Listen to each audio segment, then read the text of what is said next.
اور اسے بدخواہوں کی نگاہوں سے بھی محفوظ رکھے۔ حضرات محترم، ہندوستان میں بہت ملی تنظیمیں ہیں جو اپنے طور پر دینی اور علمی سماجی خدمت انجام دے رہی ہیں۔ سبھی کا اپنا اپنا دائرہ کار ہے اور سارے ادارے اللہ کے فضل اور عوامی تعاون سے ملک کی تعمیر و ترقی اور اس کو سجانے اور سنوارنے کا کام انجام دے رہے ہیں۔ انہی اداروں میں ایک بڑا ہی محترم اور بڑا مقبول و معروف نام جمعیت العلماء ہند کا ہے، جس نے آزادی سے پہلے اور آزادی کے بعد سے آج تک ملک و ملت کے ہر نازک معاملے پر محبانہ نگاہ رکھی ہے اور آگے بڑھ کر اپنے حصے کی خدمت اور قربانیاں پیش کی ہیں۔ مجھے بے حد مسرت ہے کہ آج میں ہزاروں کے اس مجمع میں جمعیت علماء ہند کے بینر تلے ایک اہم ترین موضوع پر آپ تمام حضرات کے ساتھ آواز سے آواز ملا رہا ہوں، اور میری خوشی اس بات سے دوبالا ہو جاتی ہے کہ اللہ تبارک و تعالیٰ نے بہار کے عوام کو یہ موقع دیا کہ شہر پٹنہ میں اتنے اہم موضوع پر ہم اپنے اتحاد کا ثبوت پیش کر سکیں۔ علامہ اقبال نے اجتماعیت اور اتحاد کا یہ خوب پیغام دیا ہے، فرد نام ربط ملت سے ہے تنہا کچھ نہیں، موج دریا میں ہے اور بیرون دریا کچھ نہیں۔ ہمارے لیے یہ بات بڑے فخر و انبساط کی ہے کہ ہمارے درمیان امیر الہند مفکر ملت حضرت مولانا ارشد مدنی صاحب دامت برکاتہم تشریف فرما ہے۔ وہ پٹنہ کی سرزمین پر تشریف لا چکے ہیں، کچھ وقت میں انشاءاللہ یہاں ان کی موجودگی ہوگی جس سے ہم لوگ فیضیاب ہوں گے۔ میری خوشی اس بات سے دوبالا ہو جاتی ہے کہ اللہ نے بہار کو یہ موقع دیا کہ شہر پٹنہ میں اتنا موضوع پر اپنے اتحاد کا ثبوت پیش کر سکیں۔ بہرحال ہمارے لیے بات بڑے فخر انبساط کے ہے کہ ہمارے درمیان امیر الہند مفکر ملت حضرت مولانا ارشد مدنی صاحب دامت برکاتہم تشریف فرما ہے، جن کی جرأت، ایمانی، بے خوفی و بے باکی اور مومنانہ فراست کا مظاہرہ ہمیشہ ہوتا آ رہا ہے۔ آئین جواں مردہ حق گوئی و بے باکی، اللہ کے شیروں کو آتی نہیں رباہی۔ بلا شبہ امیر الہند کے اس مومنانہ اور مثالی کردار سے قوم و ملت کو نئی زندگی اور بڑی قوت ملتی ہے۔ آج کے دن پھر یہ جمعیت علماء ہند بہار کی سرزمین پر مولانا محترم کی سرپرستی میں تاریخ رقم کرنے جا رہی ہے۔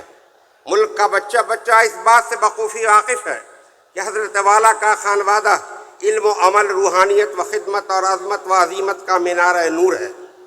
مجھ جیسے حقیری انسان کا اس پر کچھ کہنا سورج کو چراغ دکھانے کی مانند ہے۔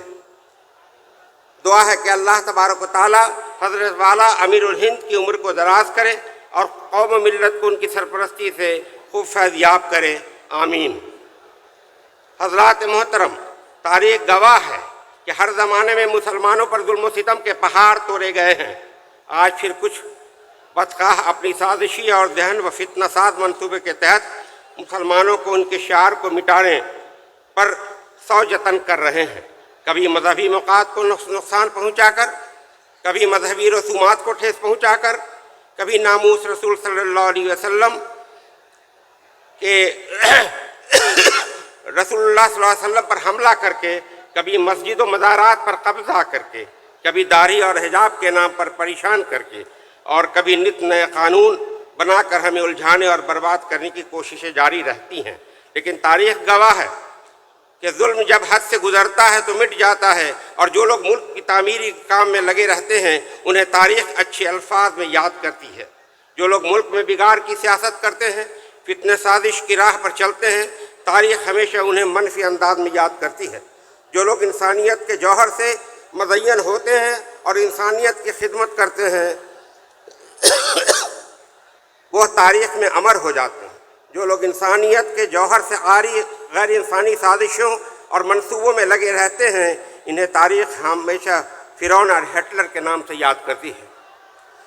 حضرات مکرم، وقف کے تحفظ کے لیے آج ملک میں چھوٹے بڑے ہزاروں جلسے منعقد کیے جا رہے ہیں۔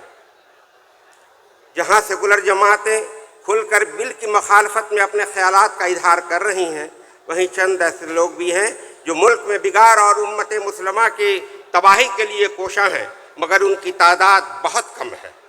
95% سے زیادہ افراد ایسے ہیں جو وطن عزیز میں امن، شانتی، محبت، بھائی چارگی اور آپسی ہم آہنگی کو فروغ چاہتے ہیں۔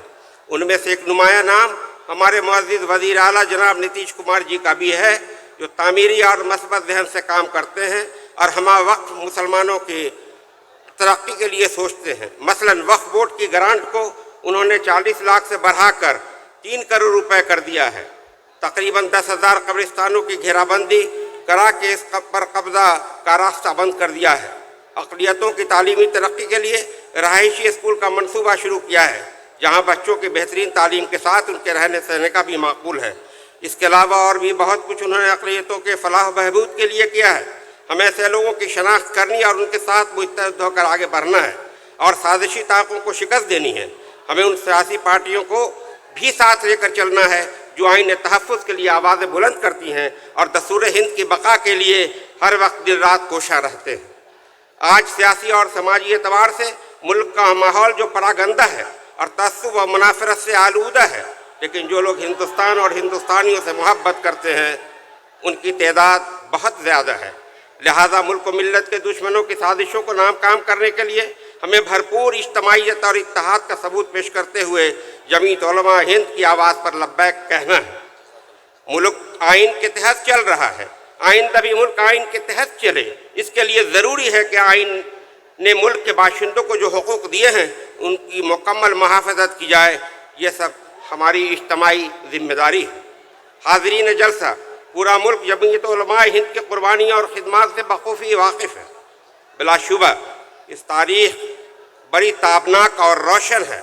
آج پھر یہ جمعیت وقف ترمیمی بل کے خلاف بڑے آہنی عزم کے ساتھ کھڑی ہے اور اس کو نامنظور کرانے کے لیے عزم صمیم رکھتی ہے۔ وقف ترمیمی بل کو جس انداز میں پیش کرنے کی کوشش کی جا رہی ہے وہ خلاف آئین اور ہماری شریعت میں مداخلت کے ساتھ ملت اسلامیہ کے لیے خطرے کی گھنٹی ہے۔ جمعیت علماء ہند کا یہی مطالبہ ہے کہ ہم امت اسلامیہ کے تمام افراد سبھی تفریق سے بالا تر ہو کر سیکولر جماعتوں کی معاونت اور حمایت کسی قیمت پر بھی اس بل کو منظور نہیں ہونے دیں۔ میں جمعیت علماء ہند کی اس تاریخی پلیٹ فارم سے حکومت کو یہ پیغام دینا چاہتا ہوں اور دیتا ہوں: حیات لے کے چلو، کائنات لے کے چلو، چلو تو سارے زمانے کو ساتھ لے کے چلو۔ آخر میں مجلس استقبالیہ کے معزز رکن کا شکریہ ادا کرتا ہوں اور آپ سبوں کا بہت بہت شکریہ ادا کرتا ہوں جو سامعین کرام اور جمعیت علماء کے قول پر، اس کے بلاوے پر آپ اتنی بڑی تعداد میں یہاں حاضر ہیں۔ یہ اس بات کا ثبوت ہے کہ آپ کا یقین اگر ہے تو جمعیت علماء پر ہے اور حضرت مولانا ارشد مدنی صاحب دامت برکاتہم پر ہے۔ بہت بہت شکریہ۔ خدا حافظ۔